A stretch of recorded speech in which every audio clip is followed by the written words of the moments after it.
Hello, and welcome to the Kala Ambrose Show. I'm your host and your travel guide to the other side, Kala Ambrose.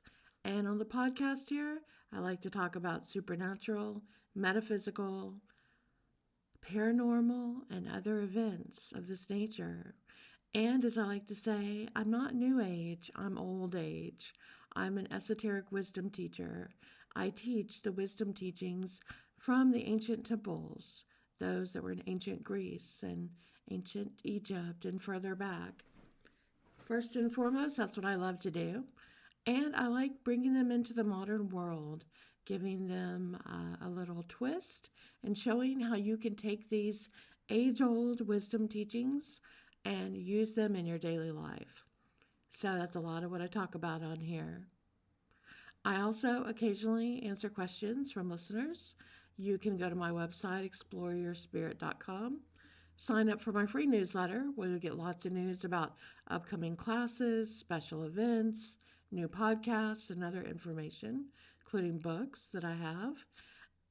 But you can also go in there to the contact form and say, I have an Ask Kayla question.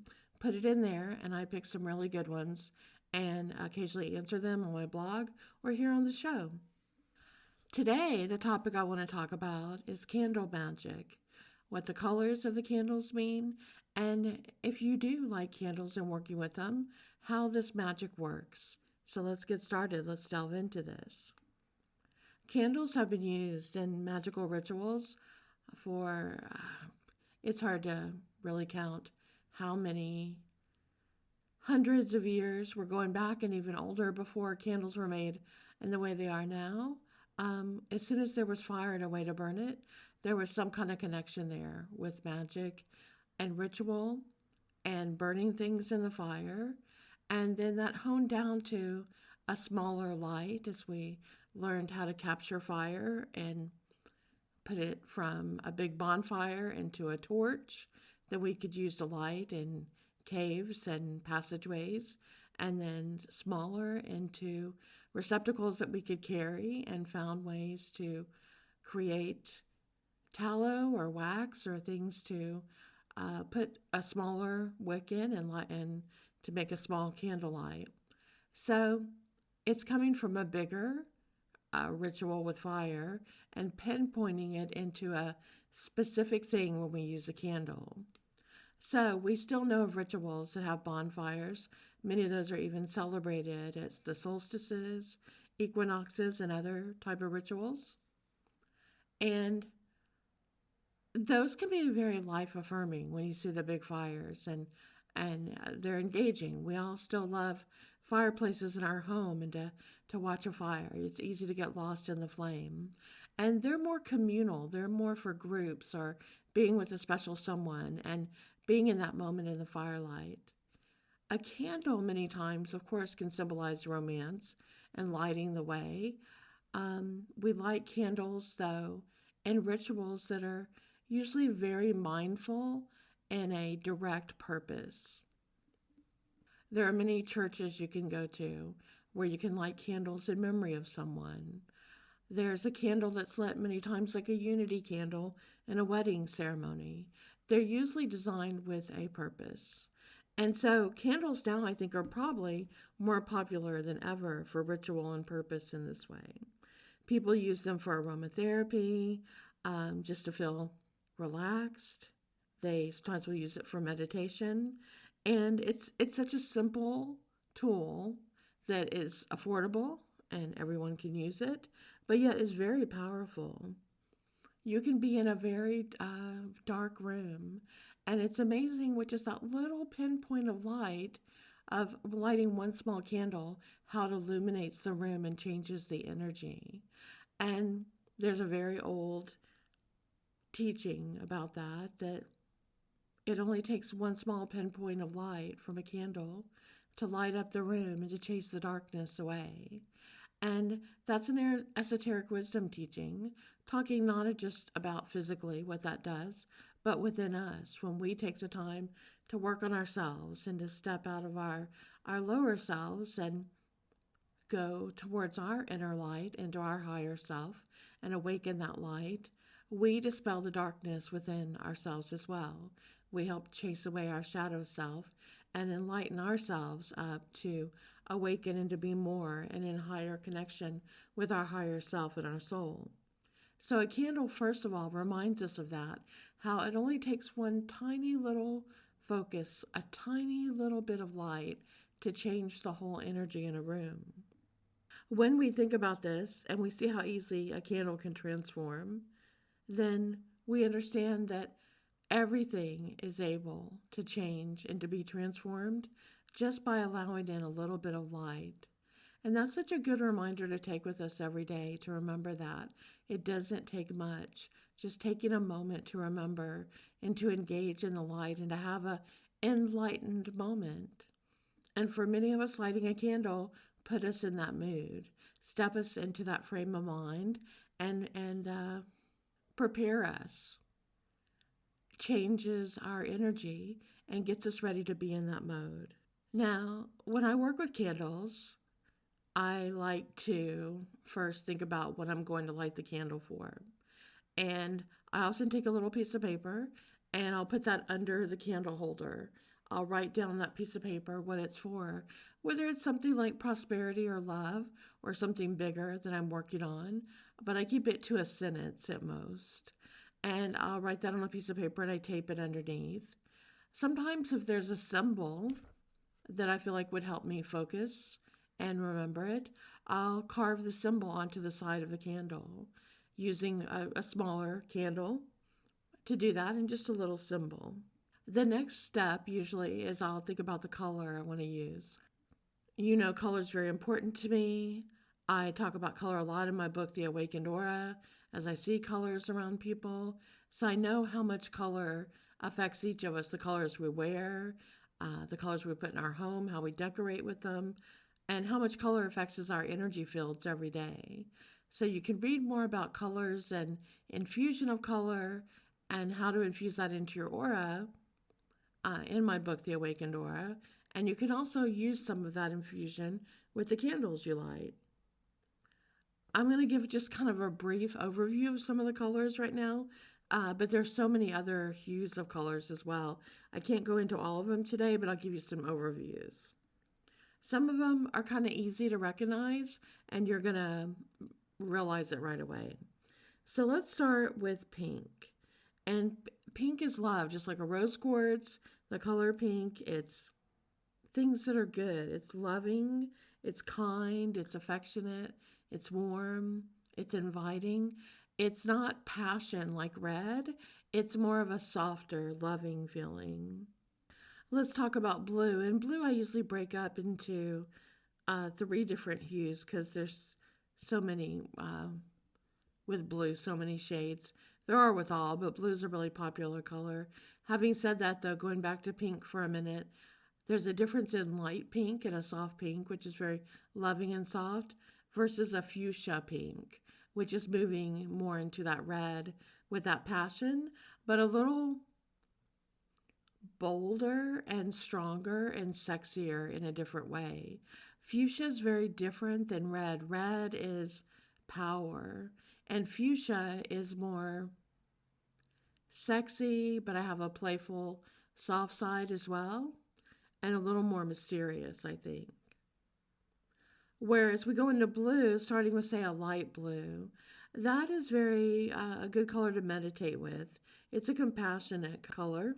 It helps calm us, it helps us relieve anxiety, and it helps lift the spirits. That's very different from a deeper blue, which usually has to do with emotions, and it can be when we're looking to transcend, where the light blue is calmer, the deeper blue is saying, I'm looking at this now, not just from an emotional standpoint, but from a logical standpoint, and I'm seeing what actually is occurring here, and I'm ready to make a change and to transform. So what was in our subconscious or unconscious is now becoming clear. So we are growing in that way. Then when I see more of a turquoise blue, that's more of a healing color. The great healing is going on. and also a lot of psychic power and energy as well. Red, like I was saying, is power, and it's a lot of sexuality and passion. It's also vitality and energy to protect as well. You notice a lot of careers that are in the healing industry that require a lot of action and strength and protection are kind of defined by red. Firemen in red, um, emergency technicians and the sirens are red, and their auras often are red to me. People that have to move very quickly in order to protect. When I see the auras of a lot of people in the military, police officers, those like that, a lot of red in the aura having to do with that spirit of wanting to help and to protect and to move quickly. So there's a lot of power in it and a lot of energy coming from the heart. Very courageous, very vital and important. When I see purple, that's a very spiritual color. It's a symbol of psychic ability. It's moving into the higher realms, into the spirit realms. And it can be a very successful color as well. If you see purple with gold, those are the colors of kings and queens and moving into high success. Versus if it's a lighter color like lavender, that's more about relieving anxiety, relieving stress, about letting go of the past or being wounded in the past and now being able to heal from it. It's a symbol of kind of the divine feminine energy as well. What you don't want to see with lavender or purple is gray mixed in, and gray as well. Gray is depression sometimes. Gray is, it should be a neutral color, but gray tends to take on and absorb the other colors around it and then either lift the mood or drop the mood hard. So it's a color I really don't like. And when I see it in home decor, which I talk about if you've heard my podcast talking about my intuitive interior decor, when I see gray coming back into style, it shows me that we're about to enter hard times and there's going to be a lot of depression and a lot of people going through some hard times, and gray kind of foretells that. So when you're using gray in a candle, you're really trying to move through something and to either lift something or kind of destroy something. Yellow is always in the aura. It has to do with mental ability. It's your intellect and your mental powers, and same in a candle with the yellow. It's about wisdom and intelligence. It's about thinking very clearly. And depending on the brightness of the yellow, it can be optimism as well, a sunny disposition, bringing some hope into a situation like that. White candles are really to purify. They provide protection and they bring truth. They can also be used in binding things together. And it's a lot about just true connection with spirit. I think of a white candle almost like as a clear white quartz, that it's whatever energy you put into it is what it's going to magnify. Green as a candle usually is about money and prosperity, and it's used for career, for bringing in money, and those type of things especially. Brown is usually to ground, so brown and ground, and it can sometimes connect with the animal kingdom, with the earth, with physical healing at times, but really when you need to be grounded. And black is kind of, I talked about white and what it, will do in that aspect. Black will banish things where you need to get rid of them. It will absorb as well, but in order to then transmute and release. So it brings the ending of something. White can kind of bring a creation of something new, where the black is going to absorb and bring a transition and an ending. It removes the negative and can help heal from types of illnesses as well. Gold is kind of the highest intensity magnification of the sun. It has to do with solar energy. And people use it for money, they use it for love, spiritual growth, connecting with the other planes of energy. And it's really powerful, especially used with other colors. Silver is more of the receptive energy, the moon energy. That's really working with moon magic and bringing things that have to do with intuition and uh, transition in that way and being more receptive to opening up to psychic abilities. Orange is another really common color. That's a great color for tapping into your inner child, into raising your creative energy, getting back your joyful spirit, and bringing success with many things. So, orange is a really powerful color. If you combine it, say, with the blue, it'll help bring change in order to step into a new level of creativity. So, there's times when you want to use them together in that way to really magnify. Okay, so that's kind of just a quick overview of the colors. And, with candles, there are colors that are assigned for each day of the week. And some people like to do the rituals on the days that are assigned to certain colors as well. I'll give you some of the most popular days that people connect with colors. For Monday, it's white, gray, and silver. Tuesday is red, brown, and other colors of that nature. Think of like fall colors. Wednesday is yellow and gray. Thursday is purple and usually a blue color, like in more of that true blue, as I call it, or a navy blue. Friday is a green, a pink, a lighter blue. Saturday tends to be black, the deeper shades of colors, and a maroon as well. And Sunday is usually gold or orange. So, like I was saying, you can choose just one candle to burn in its pure color, or you can mix and match the candles together and burning them all at the same time to create a more sophisticated intention or visualization that you're working on. So, let's say you wanted to bring something that was going to fulfill you spiritually, and you wanted to do this in a certain way.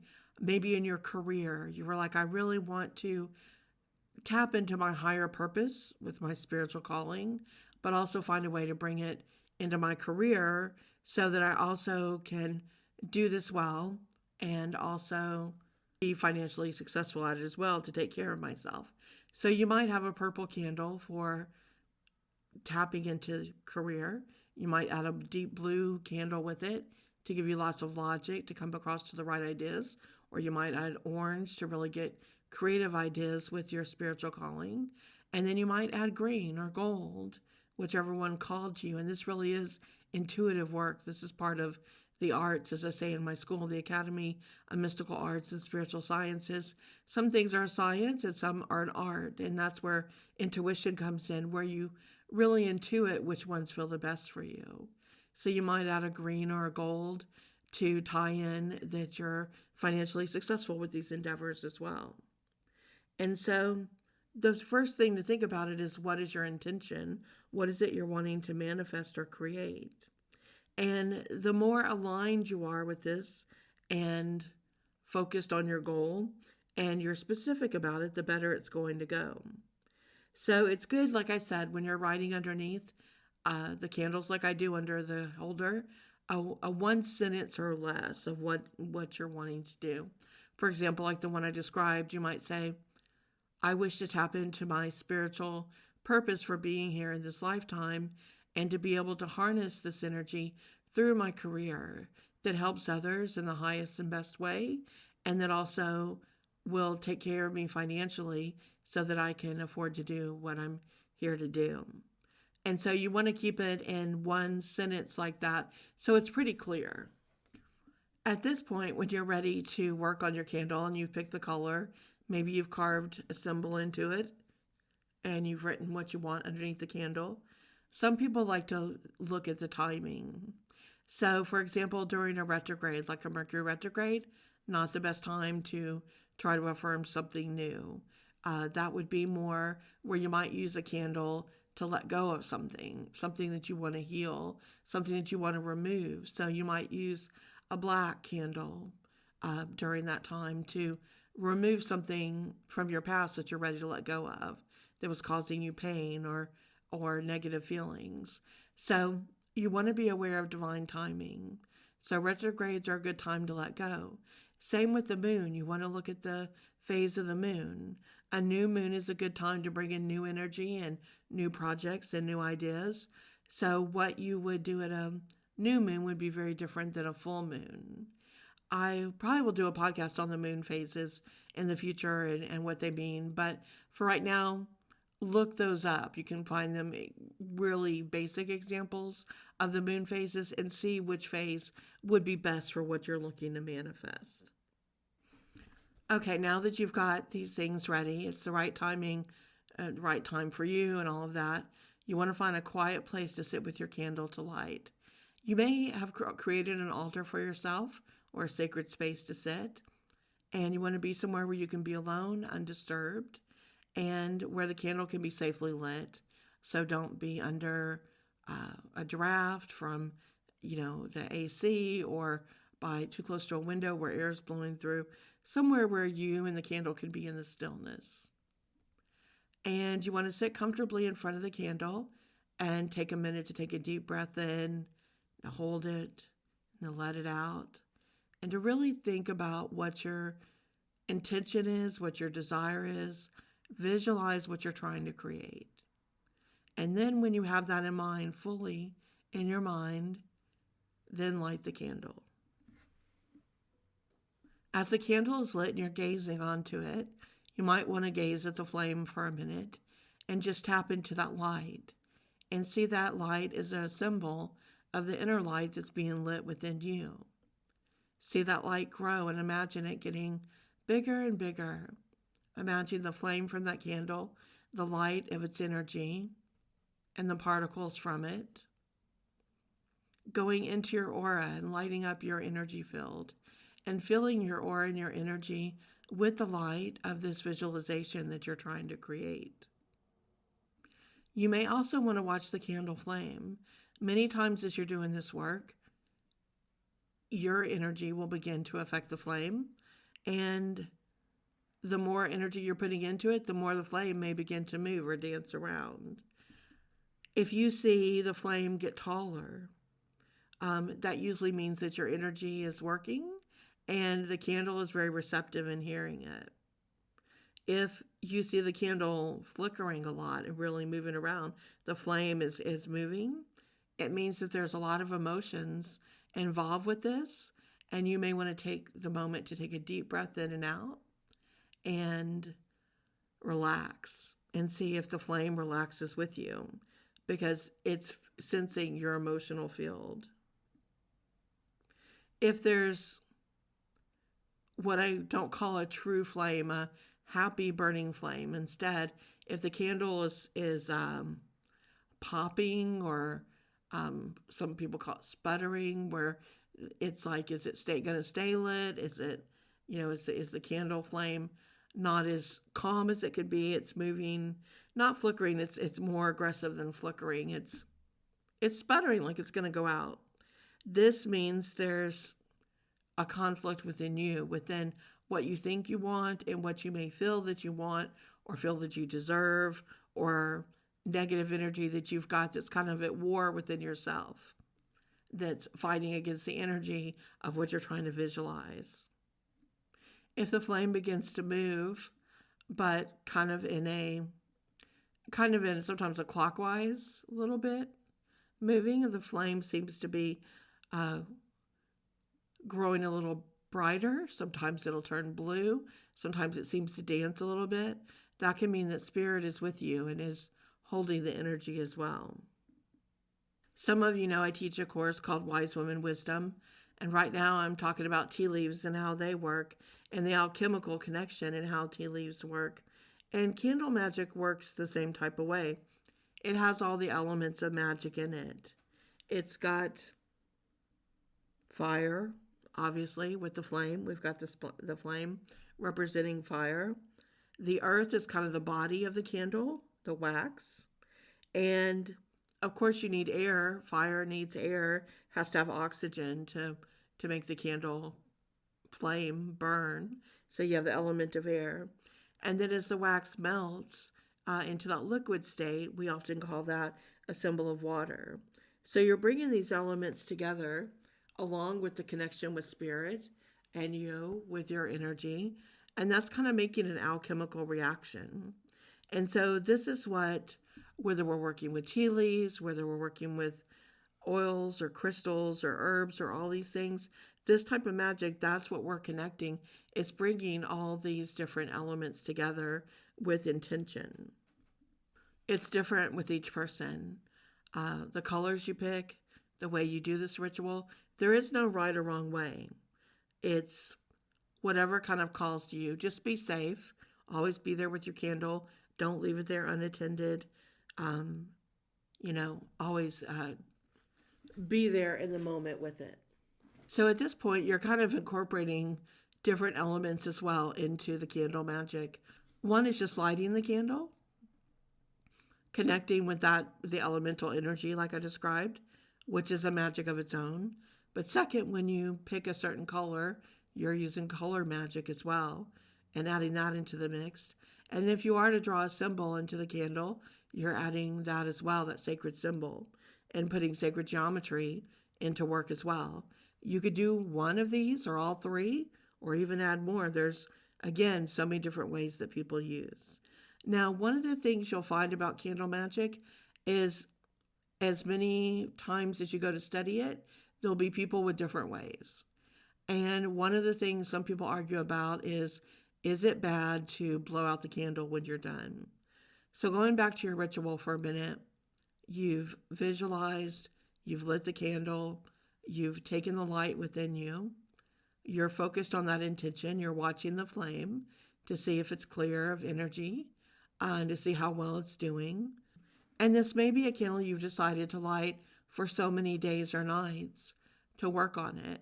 Maybe it's 3 nights you're going to light it, or 7 days, depending on how big the thing is that you're wanting to visualize and send energy to. So once you've lit it and you visualized and you take that in, for me, and I'm telling you, this is just me and what I found works for me. So there will be other people that will say differently. I'm not disagreeing with them or their ways. Everyone has to find what the way is that's right for them. But for me, I usually don't spend longer than about 10 minutes. And sometimes it's even 5 to 7 minutes. And the reason why is because I believe when we're trying to focus our mind on visualizing and being in that state, that's a pretty good amount of time to hold that visualization. If you try to, even in meditation for most people, if you try to meditate for longer than 10 or 15 minutes, your mind's going to wander pretty quickly. And it's going to move on to other things or thoughts. And you even catch yourself and say, where did I just go? And why was I thinking about that? I need to get back and focus. And to me, once you've lost the focus, you're kind of out of, let's call it the spell. You're out of that moment, that magic moment where you were focused with the candle. So I say keep it simple, keep it short. For as long as you can focus on that energy, that's what's going to work the best. So once you're done with your visualization, it's time to end this focus, and that's when you blow out the candle. And some people will say, absolutely not, do not blow out the candle. They say you should snuff the candle. And I used to have candle snuffers and do that all the time. It looks like a little bell at the end of a stick, and you hold it over the candle and it snuffs it out. Some people actually pinch it out with their fingers. That was never anything that I wanted to do. But I used to snuff candles all the time because everyone told me, you have to do this or you're blowing it away. But I have found over the years and decades in my work that that's just not the case for me. Instead, when I blow it out, I very consciously put the energy and direct it into my mouth, almost like I'm speaking the words again. But instead, I use my breath. And I picture my breath and a little bit of saliva that's mixed in there. I attune it with what I'm trying to visualize. And as I blow out the candle and see the flame then extinguish and turn into smoke, I visualize the smoke from that flame going up into the higher planes, carrying the message that I just sent from my breath, bringing it up into the higher planes and delivering that message up into the highest spiritual planes of what I'm intending to create or to manifest. And I found that's very successful for me and works really well. I don't find that it dissipates the energy at all or dissipates the magic for me. Again, you try whichever one works for you and see. But I have found that very similar to when doing other rituals with fire and we let things go in the smoke. When we're doing a big fire and we're burning something to release it, like many people will do, they'll build a fire and throw in something they've written and they want it to be burned away into the ash. I think that does dissipate it, and that's the intention. But I very consciously blow and send the energy through my breath to send this message and to bring it up into the higher realms. Once I've blown out the candle, I then bring my hands together and I take a moment to be in gratitude. I thank Spirit for listening. I thank the candle and the elements for their work. I thank those who were with me that were helping. And I just spend a moment in gratitude and appreciation for all these things. Now, if it's a candle that I'm going to use for 3 days or 7 days, I leave it where it is on the altar and I let it cool. And I light the same candle for however many days I've set aside for what I'm manifesting. I tend to pick the size of the candle to be kind of what I think I will be using it for. Meaning, so if it's going to be lit only, say, for a very short time for a day, I'll use the smallest tea light. If it's a candle that I'm using for 3 days, it's those little votives, I think they're called, the little short candles. If it's 7 days, I might use a tapered candle. But I really want, by the time I'm done, that most of that candle is burnt and there's not much left. I really don't want much left of any of it. When I'm done, sometimes I'll hold on to the wax for a while and I might use it in something else. I might use it to wrap up with a piece of paper around it that was on the bottom of the candle holder, to wrap that around it and to keep it until that manifestation comes into reality. I might save part of the wax and with that paper in a drawer or something until it manifests. And then later I can let it go. And when I let it go, I kind of crumble up the wax while again doing a prayer of gratitude and thankfulness for what has come into my life, and then to let it go. Things I don't do is I don't talk about it with anyone else. I don't share. I do write down in my book the day that I started and how many days I did. I made any notes of things I saw or felt, any important dreams I had, and how the work continued for however many days that I did it. And then I don't speak of it again. I let that manifestation and visualization go out into the universe. I ask for highest and best good for the situation. Instead of trying to control it myself, I ask for the universe to bring divine order and divine wisdom and highest and best good to it. Instead of making it about my will, I ask for divine will and divine order. And that's because I really don't want any karma attached to it. I don't use it usually trying to make very personal wishes or desires that might be karma inducing without me even knowing. So instead, I put out a clear idea of what I think, and I ask for divine order, divine wisdom, divine guidance, highest and best. So I know then how it unfolds is how it's meant to do for the greater good for all. And I'm a big believer in that, with not bringing in more karma or creating it in that way, but instead asking for the greater good, and that it tends to work out for the best in that way. Okay, so this was a quick little guide on candle magic, how to get started. You can use it on your altar. You can use it in rituals, different holidays. I hope you think about it differently now for every time you do light a candle, and the colors and what it means, and that you've enjoyed this little quick tip and guide on how to use candles in your work. Wishing you all a very color-filled, joyful, magical day.